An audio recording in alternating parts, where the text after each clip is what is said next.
Hello everyone, मैं ये PGT का टॉपिक टेड ह्यूज की पोएम है द लबनम टॉप, ये आज आपको पढ़ाऊंगी। इसके साथ ही इसके क्वेश्चंस भी हम लोग डिस्कस करेंगे।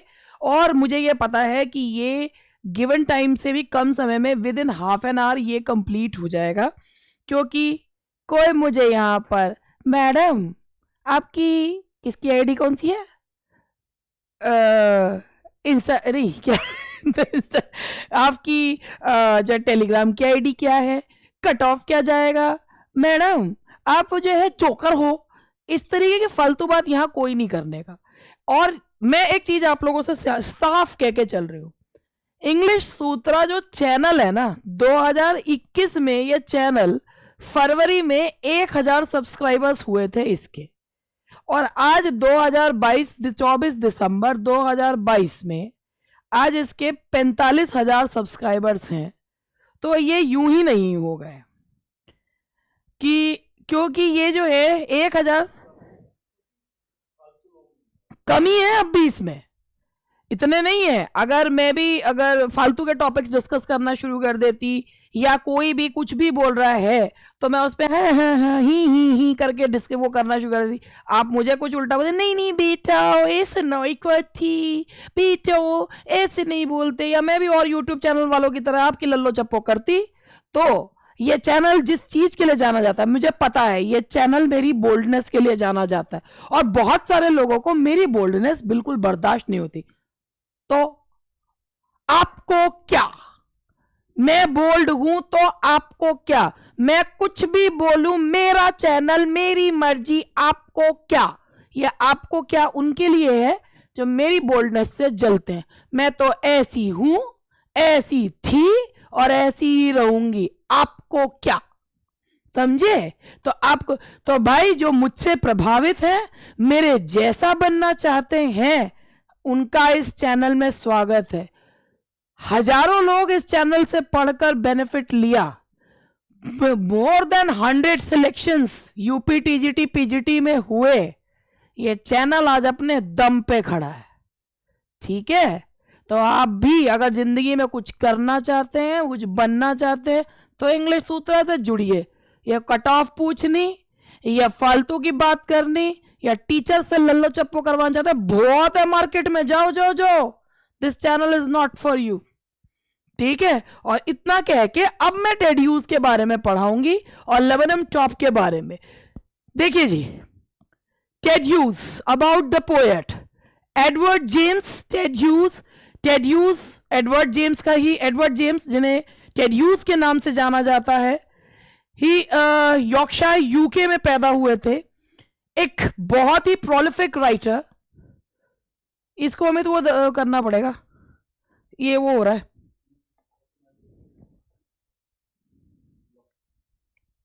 ये ऑटो और मैनुअल,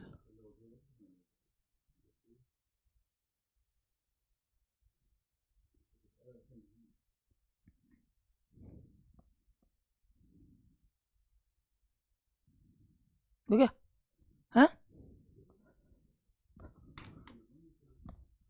देखो ये तो धुंधला हो रहा है, धुंधला हो रहा है,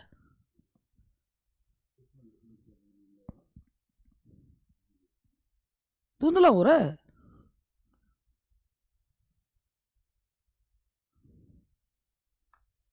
देखना,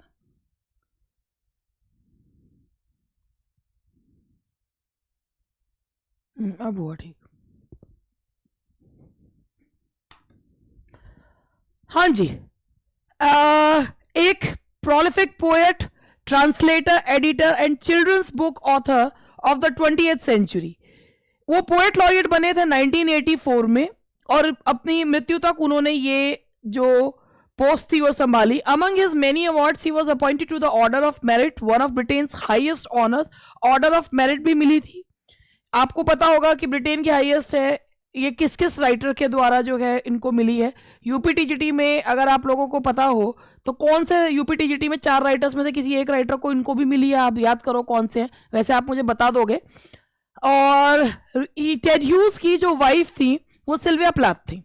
सिल्विया प्लैथ जिन्हें एक कन्फेशनल पोएट थी, और सिल्विया प्लैथ ने एक जो कमला दास हैं, she is called the Sylvia Plath of India, क्योंकि वो भी कन्फेशनल पोएट है।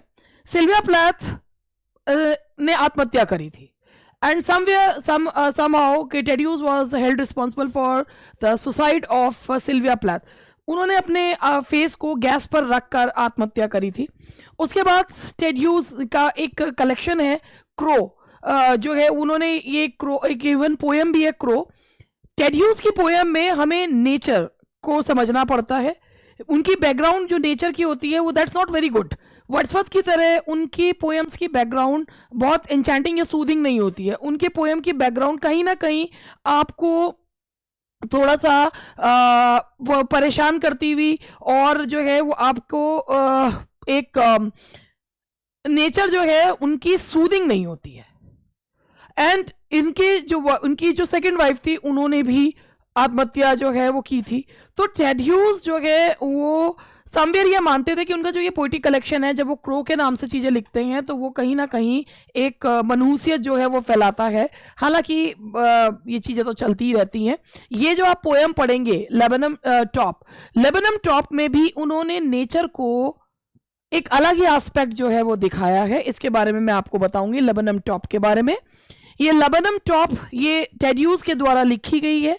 It's about a repaying relationship between the laburnum tree and the goldfinch bird. Laburnum tree और गोल्डफिंच बर्ड दोनों ही नेचर के जो नेचर को रिप्रेजेंट करने वाली चीजें हैं। The tree is yellow, silent and death like and is made alive by the bird and a younger one. Tree is standing still. It appears as if the tree were dead, and it comes to life with the chirping of the bird and its young ones. The yellow bird has her shelter on the tree where she feeds her young ones. Yellow bird resides on the tree. Yellow bird tree के ऊपर रहती है, अपने young one को feed करती है, लेकिन जैसे ही bird जाती है तो ट्री जो है वो फिर से ऐसे ही हो जाता है, silent and death like again. The poem अब ये समरी में इसको क्या पढ़ूं कि मैं इसके आपको स्टेंजास जो है वो समझाती हूँ। ये थीम देख लीजिए। The poem presents the mutual reciprocating relationship between the laburnum tree and the goldfinch bird. ये एक रेसिप्रोकेटिंग रिलेशनशिप है कि ट्री अगर उसे जो है गोल्डफिंच बर्ड ट्री को अलाइव करती है तो ट्री उसको जो है वो उसके यंग वंस के लिए खाना देता है। लेबनम ट्री गिव शेल्टर देता है एंड यंग वंस को। उसके बाद जो बर्ड है वो उसका डेड साइलेंस ले लेती है। पोएट कहना चाहता है कि जब रिलेशनशिप म्यूचुअल होती हैं और आदान प्रदान की स्थिति होती है, if you give mutual relationship का मतलब ही होता है, रेसिप्रोकेटिंग रिलेशनशिप का मतलब होता है if you give something to someone and in return you get something, that is reciprocation. तो if there is reciprocation you are more than happy, and if it is one sided relationship तो you will not be happy. Rejuvenation of nature and the celebration of energy is another theme of the poem. Nature's energy जो है वो poem की another theme है. The Lebanon tree is silent until the goldfinch comes and enlivens the tree with its activities. There are all sorts of sounds and moments on the tree. Soon she shoots away into the sky, plunging the tree into surging silence. It means when the goldfinch is there, she creates a stir, she makes the tree alive, but as soon as she flies away, the tree falls silent again. So here he means कि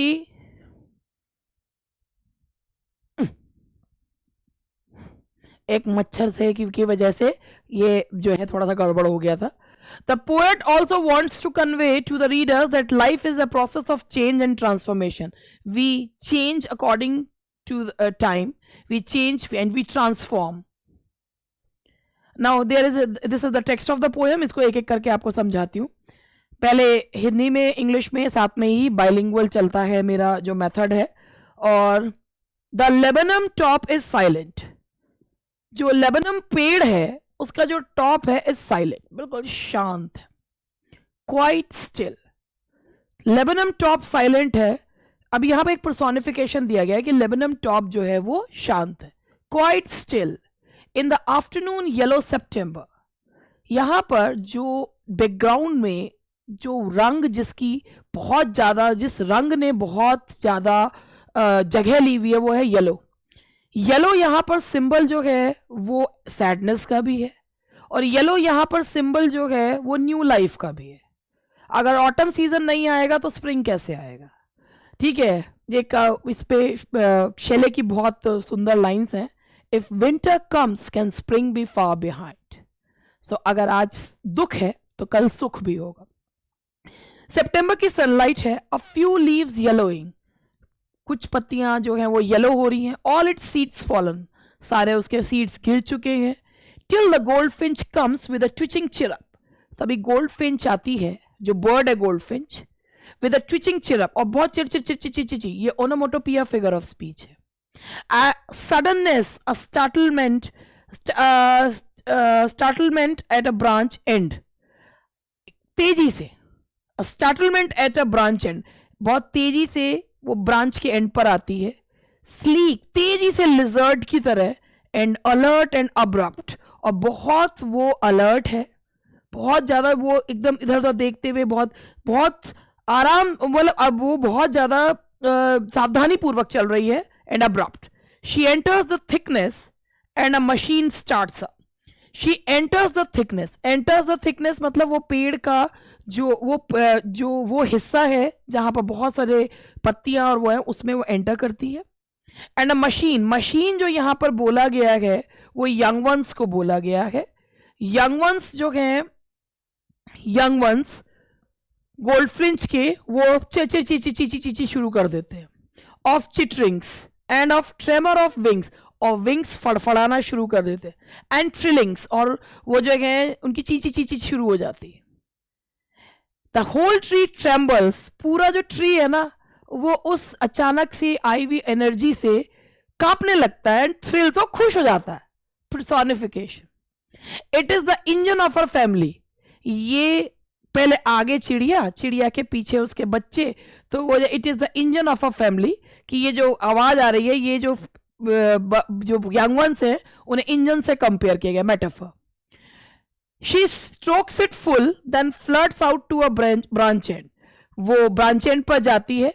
showing a barred face identity mask, goldfinch के barred face है, तो वो उसका एक symbol है कि वो अलग से ही पहचानी जा रही है। Then with eerie delicate whistle, फिर वो एक ईरी का मतलब उसे डरावना होता है, एक रहस्यमयी सी सीटी बजती है। चिरअप विस्परिंग्स, शी लॉन्चेस अवे, वो उनको खाना खिलाती है। And she launches away, launches का मतलब उड़ जाती है। टूवर्ड्स द इनफाइनाइट, आसमान में उड़ जाती है काम से। And the laburnum subsides to empty, और चिड़िया के जाने के बाद यंग वंस जो है खाने में बिजी हो जाते हैं। And the laburnum subsides to empty, और लेबनम फिर से एम्प्टी, खाली शांत खड़ा हो जाता है। तो यहाँ पर नाउ इसको, ये जो पोयम मैंने समझाई, इसे इंग्लिश में बता रही हूँ। The Lebanon top is silent. Here the poet has been personified. It is the season of September and the autumn season is going on and the tree is shedding its leaves. It's the yellow color is in the background, and yellow color is the symbol of sadness as well. The Lebanon tree, yellow and pale yellow color, it is the symbol of sadness as well. The Lebanon top is silent. It means the tree is standing silent, quite still. It is standing silent because in the afternoon.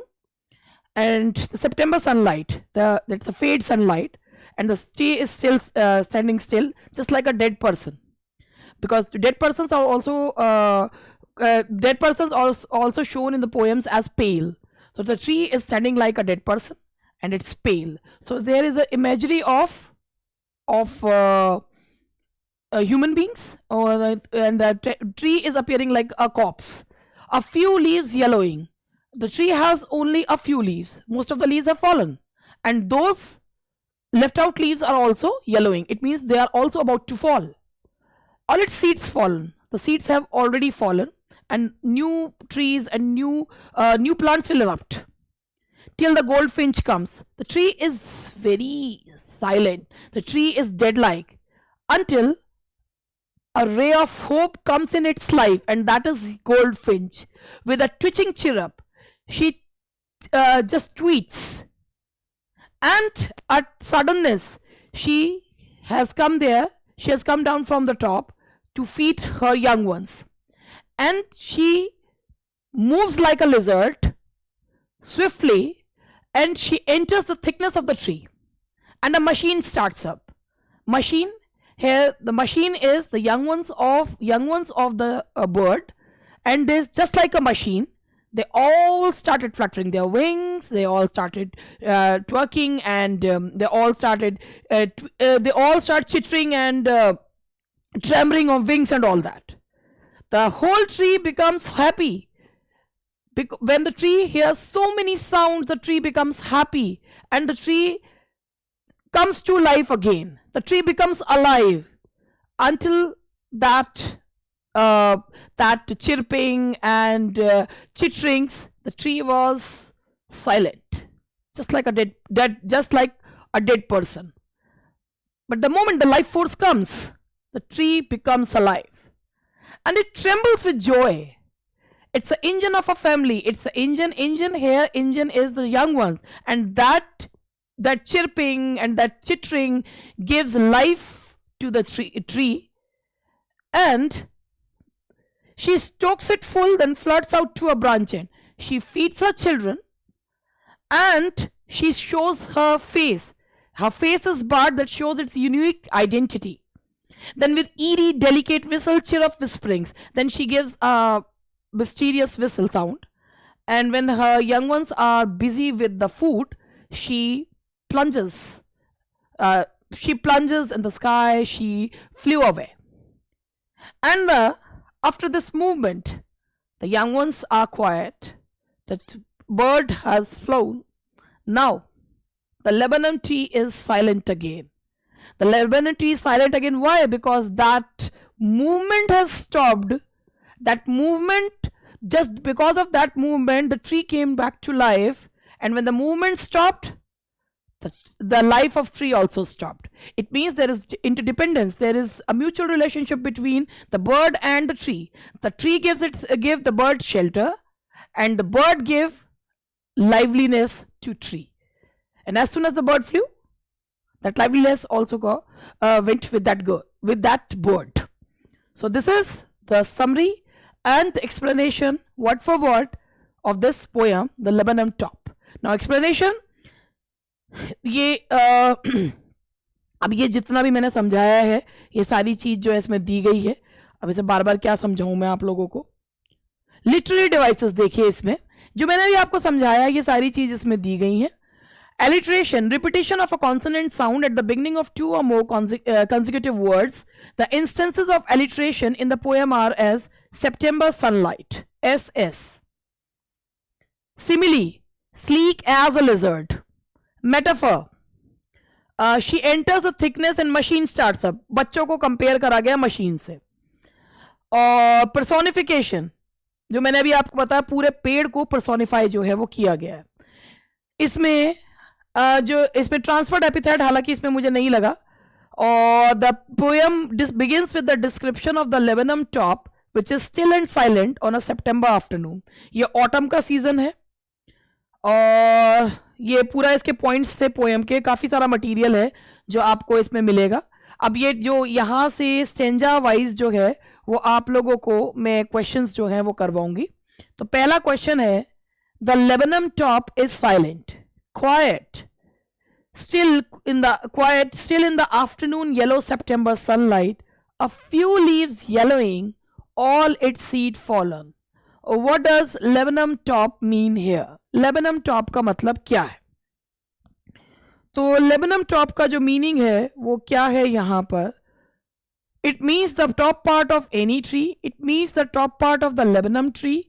It means the top part of a fictional tree. It does not mean anything. Lebanon top का मतलब है, इसका मतलब है it means the top part of the Lebanon tree. Lebanon नाम के पेड़ का top part को कहा गया है. What has happened to the tree? The tree is being worshipped. The tree has been cut down. The leaves of the tree have turned purple. The leaves of the tree have turned yellow. And its seeds. ये सितंबर का महीना है, autumn season है, yellow sunlight पेल, और पेड़ के जो पत्ते हैं वो गिर चुके हैं, जितने बचे हुए हैं वो भी येलो हो गए हैं, और उसके सीड सारे गिर चुके.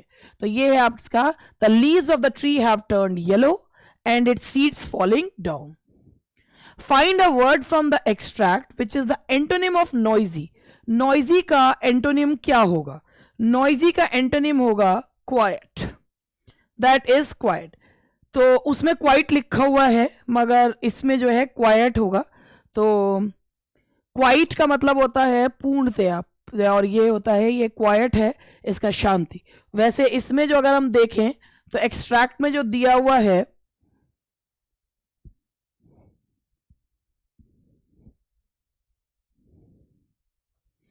Quite still in the afternoon yellow September sunlight, तो इन्होंने इसमें क्वाइट दिया हुआ है।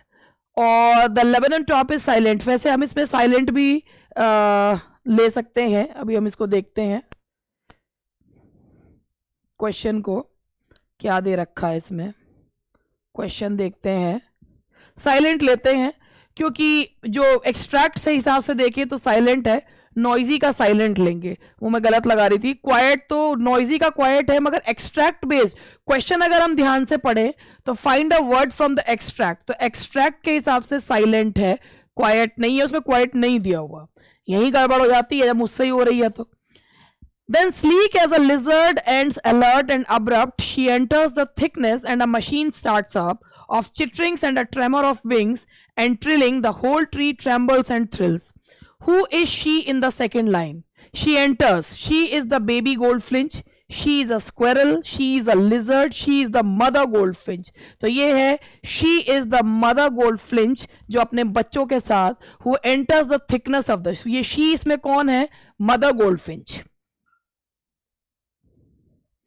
What does machine refer to in the extract? Machine का क्या मतलब है इसमें? It refers to the machine used to drill a hole. It refers to machine used to cut the tree. It refers to the nest of the goldfinch. It refers to the nest of the squirrel. ये nest की बात की गई है goldfinch की, जिसमें goldfinch है और उसके बच्चे हैं और वो चिर चिर चिर चिर चिर शुरू कर देते हैं। Find a word from the extract which is the synonym of entire. Entire का आप इसमें देखिए तो हमें एक्सट्रैक्ट में से लेना है। Sleek as a lizard and alert and abrupt, she enters the thickness and machine starts up, of chitterings and tremor of wings and trilling, the whole tree trembles and thrill. Whole word दिया हुआ है, तो यहां ये देखिए entire का मतलब होता है संपूर्ण, तो इसमें जो उसमें दिया हुआ है वो है होल, तो हम यहां लगाएंगे क्योंकि हमें एक्सट्रैक्ट से ही वर्ड लेना है। Then with eerie delicate whistle chirrup whisperings, she launches away towards the infinite and the laburnum subsides to empty. What does launches mean in the extract? Launches का मतलब होता है उड़ जाना, sleeping, flying, diving, fluttering, flying. Then she launches away towards the infinite, कि वो उड़ जाती है अनंत आसमान में। What effect does the last line create? And the laburnum subsides to empty. It creates the contrast between the liveliness of the tree and its silence. It creates the contrast between the change of seasons. It creates an opportunity to plant more laburnum trees. It creates a scene for the arrival of the new bird species on the tree. It creates the contrast between the liveliness, कि जब वो चींची चींची की आवाज होती है तो tree खुशी के मारे कांपने लगता है, और जब वो उड़ जाती है तो फिर से शांत हो जाता है। तो it creates the contrast between the liveliness of the tree and its silence. From the extract means the same as strange and mysterious. Strange and mysterious इसमें क्या है? तो इसमें है ईरी। ईरी वैसे डरावना को बोलते हैं, इसमें स्ट्रेंज एंड मिस्टीरियस विसल है, तो दैट इज ईरी। अब ये और जो कुछ और एमसीक्यूज हैं इस पे। How did the poet describe the top of the laburnum tree in the poem The Laburnum Top? कैसा है laburnum tree का top? Moving and angry, still and silent, silent and fast, none of the above. कैसा है? Still and silent. बिल्कुल शांत है, बिल्कुल जो है वो बिल्कुल ऐसा खड़ा है जैसे कि कोई मर गया है, जैसे वो मर गया है वो ऐसा बिल्कुल शांत है। It's like a dead person. How was the tree standing in the month of September? कैसा जो है वो खड़ा है, क्योंकि सितंबर का सीजन ऑटम सीजन दिखाया है। It's still and death like, शांत और जैसे कि मर गया। Where are the young ones of the goldfinch bird? Young ones कहाँ है गोल्डफिंच बर्ड के? On the thickness of the branch, on the top of the tree, on other tree, they were never there. ये कहाँ है? On the thickness of the branch, on the top of the tree, on other tree, they were never there. तो अगर आप इन्हें कि कहाँ पर हैं यंग वंस जो हैं गोल्डफिंच बर्ड के, वो ऊपर से उतर के आती है, तो that is in on the top of the tree. What role does the tree play for the goldfinch bird? As a shelter, as a supporter, as a means to feed a family, as a resting place. यहाँ पर tree play करता है as a shelter. Tree जो है वो उसे shelter देता है। How did the bird move to the other side of the branch? Like a lizard. कैसे चलती है? बहुत तेजी से। तो कैसे जाती है? Like a lizard. Why was Goldfinch's body barely visible? Goldfinch की बॉडी कम क्यों दिखती है? Because she was brown in color, because she was small, because of the height, due to her dark colored yellow body. क्योंकि dark colored yellow body की वजह से वो बहुत जो है barely visible. What happened to the bird in the end of the poem? She flew away, she stayed at the tree, she went to other tree, she went to bring some food for her younger ones. She flew away. वो उड़ जाती है, तो she flew away. What does the phrase her barred face identity mask mean? But it has no identity due to her dark colored yellow body. Bird's face became our identity and symbol of recognition.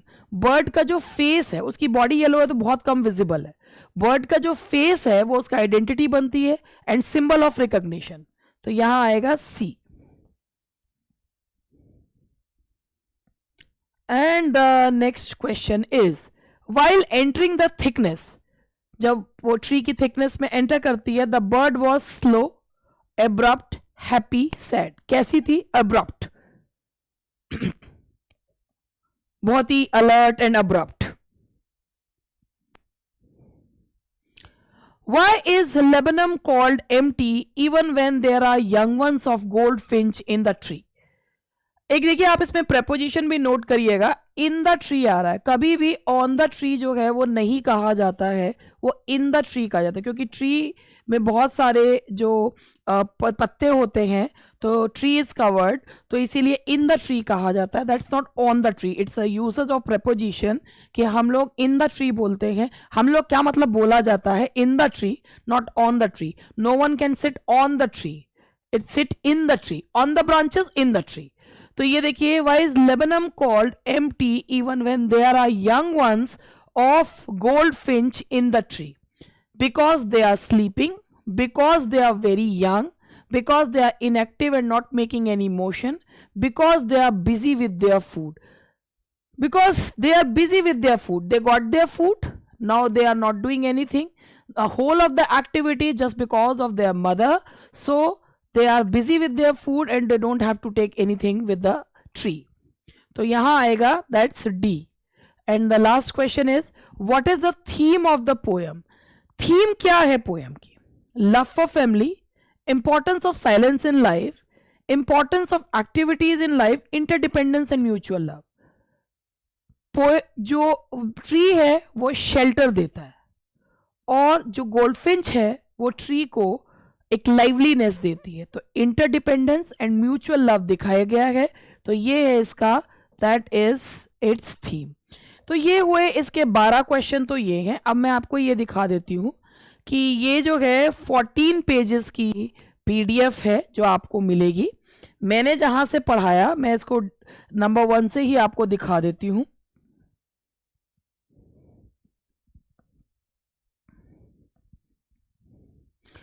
ये Ted Hughes के बारे में जो बताया है वो है।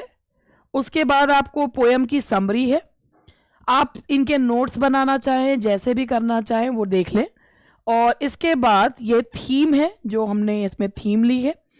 और इसके बाद टेक्स्ट ऑफ द पोएम जो लिया है, ये मैंने जो आपको पूरा पढ़ाया, ये एक्सप्लेनेशन जो इंग्लिश में ही है, क्योंकि नोट्स में मैं हिंदी में बताती हूँ, but the notes are in English. Notes सारे इंग्लिश में है, and I am not going to translate those notes in Hindi as well. मैं हिंदी में उनको ट्रांसलेट नहीं करूँगी। Obviously you are going to take the examination of English, तो इसको आप अपने आप ही देखें। मुझे बाइलिंगुअल मेथड इसलिए अपनाना पड़ता है बिकॉज हिंदी स्पीकिंग स्टूडेंट्स भी जो हैं वो पढ़ते हैं और अपनी मातृभाषा में समझ में भी बहुत अच्छे से आता है। The laburnum top is silent, quite still in the afternoon. In the above line, the poet says that he saw a laburnum tree whose leaves were yellow. The tree's top is still and silent in the daytime of September month. It's autumn season and all the seeds of the tree had fallen. The poet has used the word yellow for leaves and sunlight. Yellow symbolizes, ये देखो symbol भी इसमें दिया गया है, जैसे इसमें मैंने अभी आपको बताया था कि ये चीजें इसमें बीच में दी गई हैं। येलो सिंबल किसका है? साइलेंस का, डेथ का और ब्यूटी का। बिकॉज मैंने अभी आपको बताया था शैले की एक पोएम से ये चीज आपको बताई भी थी कि if winter comes can spring be far behind, ode to west wind की है। इसमें कई बार कुछ इस तरीके के क्वेश्चंस भी पूछ लिए जाते हैं कि इनमें से कौन सी पोएम जो है का जो लाइंस हैं वो इस एक्सट्रैक्ट से मैच कर रहे हैं। तो येलो जो है वो साइलेंस, डेथ और ब्यूटी का सिंबल है। The whole scene of the tree with this colour, पूरा ट्री जो है वो येलो कलर में है। उसके बाद सेकेंड स्टेंजा है। सेकेंड स्टेंजा का ये देखिए, a goldfinch bird comes to end the death like scene of the tree and makes a sudden chirrup sound. The bird, while being rapid, alert and precautious like a lizard, sits on the branches of the tree. As she moved toward the thickness of the branch, her younger ones started chirping and doing vibrations with wings, making a sound like a machine. Because of the movement of the bird and her young ones, the tree starts to shake and tree. तो यहाँ पर ये देखिए, till the goldfinch comes with a twitching chirrup, a suddenness, a startlement at a branch end, then sleek as a lizard. तो यहाँ पर ये the poet has given two opposite scenarios of the tree first being death-like and sit still, and then giving life and shelter to bird and her younger ones. It is the engine of the family. She strokes it full, then flirts out to a branch end, showing her barred face identity mask. The Lebanon tree and the goldfinch bird is the engine of a family. She provides food to her young ones and moves to the other branch end.